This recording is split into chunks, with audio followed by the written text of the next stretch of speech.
Welcome to Guns, Gear, and Guns with Gary Gunderson. I am Gary Gunderson. I want to talk about the viral clip going around the internet where Jon Stewart, quote-unquote, eviscerates Oklahoma State Senator Nathan Dahm. I want to go through the clip since I have seen it spread far and wide and address some of the responses by both Jon Stewart and the state senator. Spoiler, it's not really an interview. Generally, interviews are done to get answers, allow the person to state their position, and bring clarity. However, Jon Stewart is completely disingenuous here.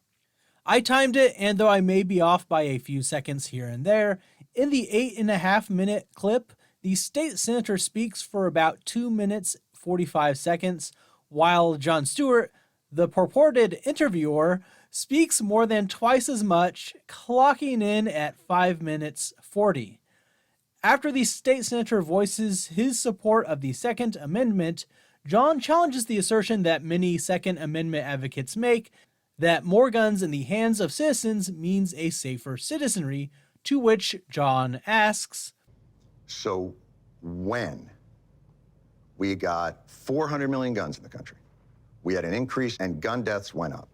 So when exactly does this curve hit? First of all, this is impossible to disprove. We cannot look into a magic 8-ball and compare deaths in an America with 0 guns to today. So his question is not in good faith.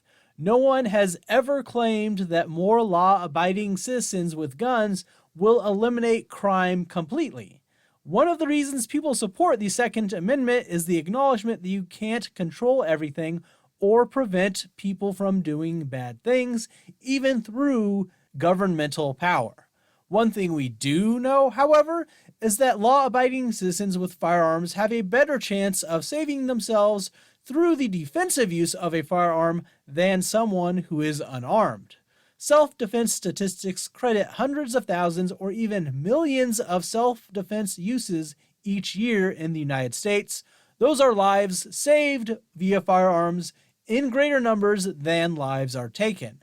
That means there would potentially be many more dead Americans from violent crime if all of these people were unarmed.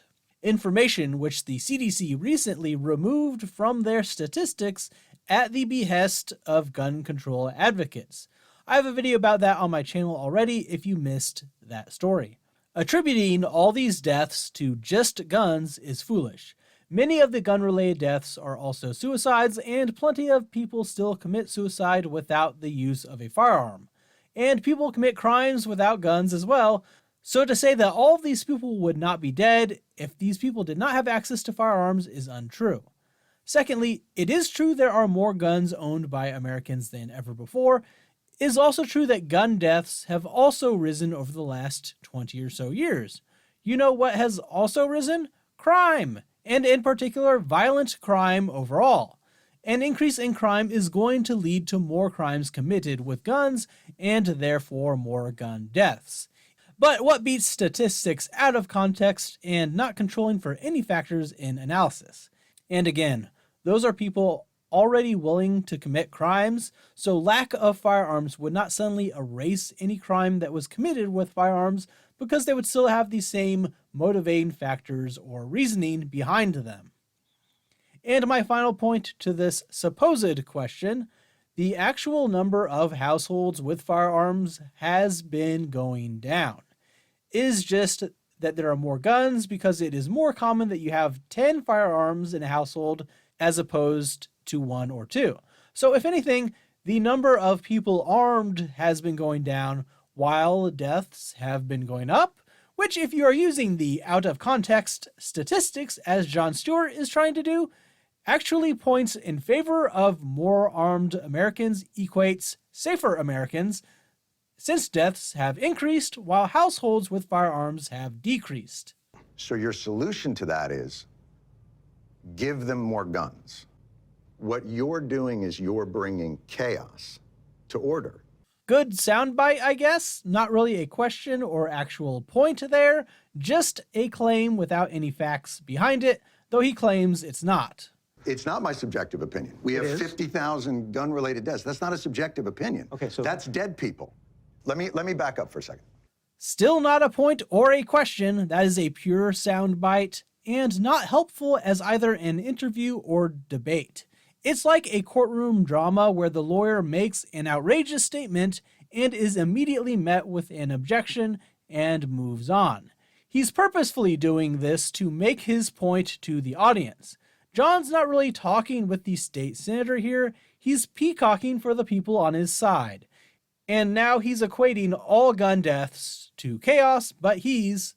Just for clarity's sake, Yeah. I'm not against the Second Amendment. I don't want to ban guns. Yeah, I'm sure. But if you're saying guns are chaos, why aren't you against chaos? I'm an agent of chaos. He then moves on to say that everything else about the politician is bringing order and shifts to immigration, trying to equate the two issues. Here, the state senator makes a mistake when mentioning the fentanyl crisis and says, well, there's more fentanyl deaths than gun deaths. So what do you But do? the fentanyl crisis is twice what the gun death crisis is. Okay, so until the gun crisis gets No. to the fentanyl level, Not until it. you don't want to bring order. No, not until it. But do you see my point? Jon Stewart immediately jumps on this and puts words in his mouth, but before giving him a chance to reply, essentially acknowledges that's unfair and says, well, you see my point. Again, think courtroom drama. Outrageous statement, objection, withdrawn. We object to the term urine-soaked hellhole when you could have said pee-pee-soaked heckhole. Cheerfully withdrawn. But you can't undo what was said. After talking about fatherlessness and 80% of mass shooters coming from broken homes, Jon Stewart also has mock confusion after the senator turns down his suggestion that he would support no guns for fatherless homes. So you would say no guns for fatherless homes? No, that's not what I would say. I would say that Wow, complete genuine reaction there. Not for the cameras at all. Why with guns are you against bringing order? Again, Jon rests on a point he brings up as if it's well established and acknowledged as true instead of actually trying to hear what he has to say. He's not trying to let the senator give a reason, he's trying to make a point. He then goes into a bizarre hypothetical to prove that if a domestic abuse calls through, it would be less safe for the cops if the abusive person has a gun. He is again arguing against the armed populace is a safe populace phrase by saying, well, if they are a domestic abuser, it's not safer if they have one. But he's conflating things all over the place here. The point should be we want law-abiding citizens to have firearms, but he never gives time for a real answer. Also, it may sound insensitive, but if it is a legitimate call and someone is being abusive and they own a gun but aren't threatening it, brandishing it around, or shooting it, it makes no difference to the crime of abuse.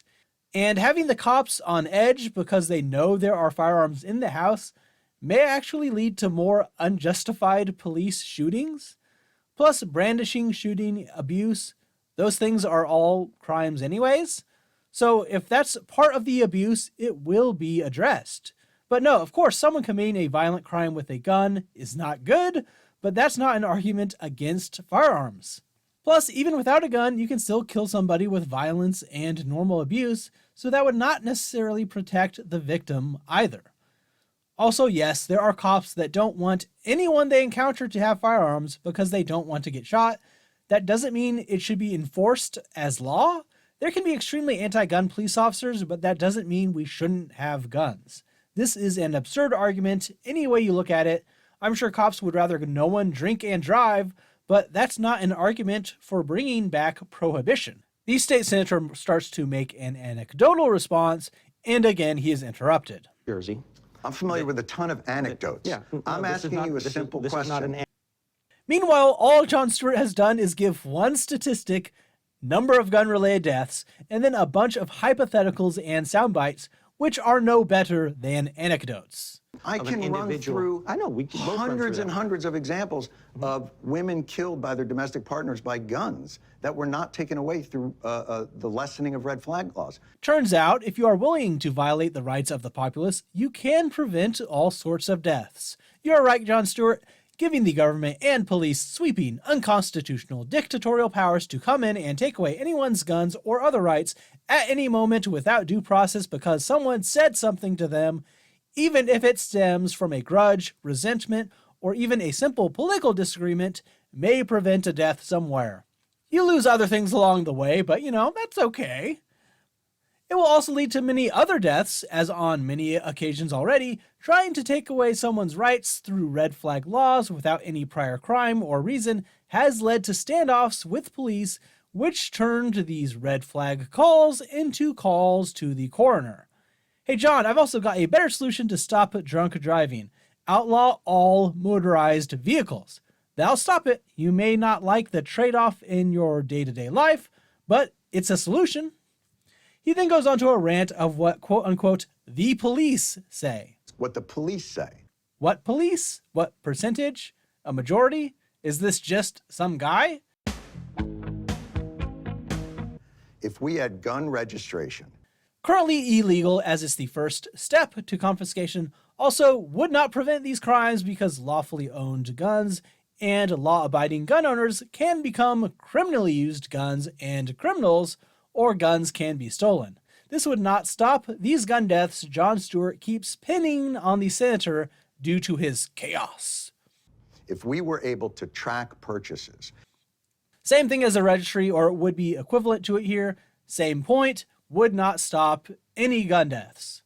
If they have a technology that every bullet would be stamped with an individual like a fingerprint. Okay, what? First of all, would not stop gun deaths. They'd be using this bullet fingerprint technology after the fact when someone is already dead or at least shot. Second, bullets are exceedingly easy to make. Maybe not fancier stuff, but you'd have to make creating your own bullets illegal, which would be nigh impossible since all you need is some lead and something to cast it in. Third, I'm not positive this actually exists, and if it does, the infrastructure required to track every single bullet is a logistical nightmare, not to mention the millions upon millions of bullets already out there. Forget the 400 million firearms. How many, maybe billions of bullets are out there that are not trackable even if you implemented this now? If we had an ATF that wasn't defunded. If only, they are still out there causing problems, rewriting laws without congressional approval, so they have plenty of funding already.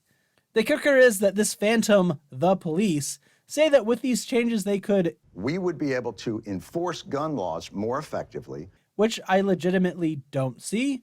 And we would be able to solve gun crimes more effectively. If again, bullets are never stolen, current bullets don't exist, and guns are never stolen, and also this would still be after the fact. Yet again, John, this would not prevent any deaths. I don't know exactly what proposals this state senator has made because trying to find out just brings up this video over and over again, but it seems he is against red flag laws and maybe even background checks. Jon Stewart continues that the senator is not allowing anything to determine a good guy with a gun from a bad guy with a gun, but then says, the registry would allow you to have much more effective background checks. Mm-hmm. I'm not sure how having a registry would help with background checks. It would still be the same information, except maybe they would be able to say, well, this guy has too many guns, so we will just deny this purchase. I cannot think of another way a registry would help with background checks. Without permits, without checks, and without background stuff. So here's my greater point.